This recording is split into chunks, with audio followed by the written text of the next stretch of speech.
I'm here today because there is nowhere else I should be. And I'm not here alone.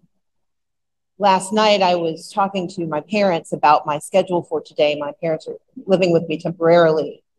And when I told my father where I would be today, he said, "Can I come with you?"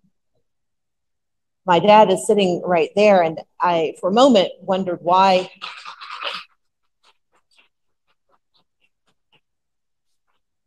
I wondered for just an instant why he would want to come, because when my mother heard he was coming, she wanted to join too, but she has an activity with my niece. But it was not a very long moment, because you see, my father grew up the target of racial violence. He grew up in the Jim Crow South, where being Black was enough to justify harm and hatred, to diminish who he was and to deny his humanity. And what happened a year ago today was an echo and a repeat of what has been too long the history of this nation.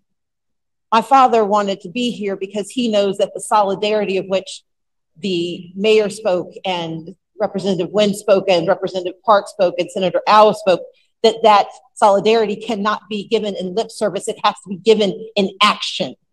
And if that action is simply showing up, that action counts. This is a nation that has made mistakes, and we atone for our mistakes, but we cannot atone if we don't know what we've done wrong. And as we think about what happened a year ago today, we need to remember that there has only been one time in the United States history that we passed a law saying that a specific nationality and ethnic group was not allowed on our shores, and that was the Chinese Exclusion Act. But what precipitated that was a law that passed a few years before, the Page Act, which specifically said that Chinese women should not be allowed to come to the United States because they may anchor community and build family. Breaking the silence of hatred against Asian women should have started in the 1800s, but by God, it will happen today.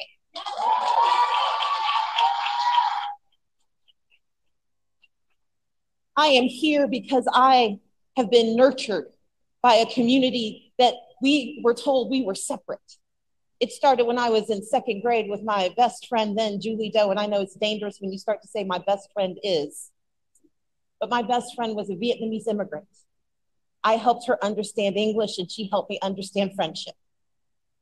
She is one of a long line of Asian women who have helped build opportunities for so many of us. And I'm going to get myself in trouble by calling out Lonnie Wong and Stephanie Cho, Aisha Mahmood.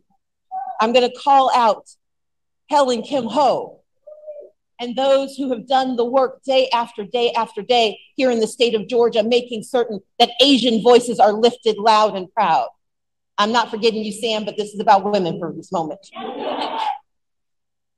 Because you see, I know that in this state, we have the opportunity to show who we are, but it cannot be done through lip service, and it cannot happen in hypocrisy. You cannot bemoan the tragic, devastating, grotesque murders of those women and those Georgians and then pass a law that says that anyone who wants a gun can carry it without a permit. You cannot pass criminal carry and then say, but we don't want violence. We cannot say that we believe that these women, that these families deserve protection, and yet we deny them the very health care that can make their lives stronger, protect their children and their families. I'm not going to say expand Medicaid, but you know what I'm thinking.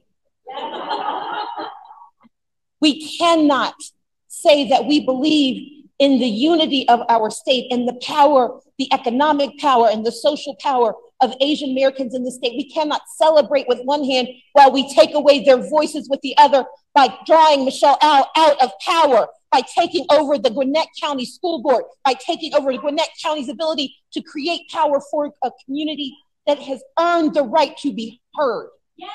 We cannot let hypocrisy be the language of Georgia. I am running because I want there to be one Georgia, but I am here today because I believe we already have one Georgia. We just need to see it.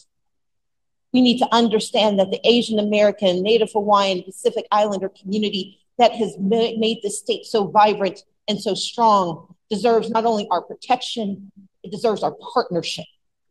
I am here because as a Black woman, I know that I am only as safe as the woman standing next to me.